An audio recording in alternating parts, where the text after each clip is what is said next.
اس ملک میں salaried class جو ہے جی کیا اس کو کوئی سائے آف ریلیف کوئی توقع ہے؟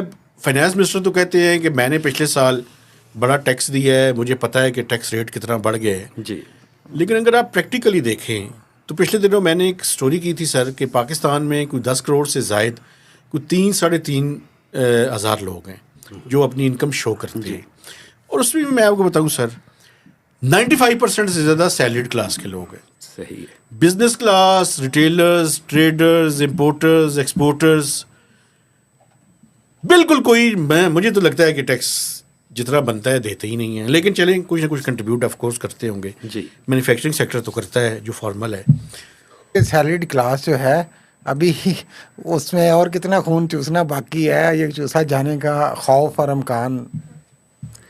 دیکھیں کہ سیلری والوں کے ٹیکس دینے کی وجہ تو سادی سی ہے، اور وہ وجہ یہ ہے، ایک جوزف سٹیکلیٹس ایک اکانومسٹ ہیں، جی جی وہ مین اسٹریم سے تھوڑا سا ہٹ کے ہیں.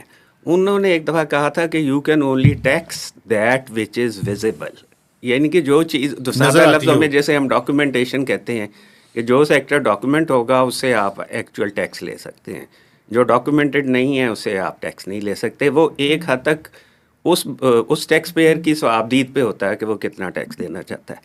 اگلا مسئلہ پھر یہ آ سکتا ہے کہ جو ٹیکس کلیکٹنگ مشینری ہے اس کی اتنی استعداد ہو کہ وہ اگر وہ نہیں بھی ٹیکس پورا دے رہا تو وہ اس کو اس کی ایکچوئل انکم پہ یا ایکچوئل سیلز پہ، ٹرن اوور پہ پہنچ سکے. تو سیلری والے اس لیے زیادہ ٹیکس ان کو دینا پڑتا ہے کہ ان کی جو ہے تنخواہ اور انکم ڈاکومنٹڈ ہوتی ہے، بینک میں جاتی ہے، اور جو امپلائر ہے وہ ٹیکس کاٹ لیتا ہے. تو اس کا نتیجہ تو یہ ہونا چاہیے تھا کہ سیلری والوں کے لیے جو ہمیشہ سے رہا ہے کہ ان کے ٹیکس ریٹس کم ہوتے تھے، لیکن اب وہ جو تفریق ہے وہ بھی پریکٹیکلی ختم ہو گئی ہے کہ سیلری والوں کے بھی ٹیکس ریٹس بہت زیادہ چلے گئے ہیں.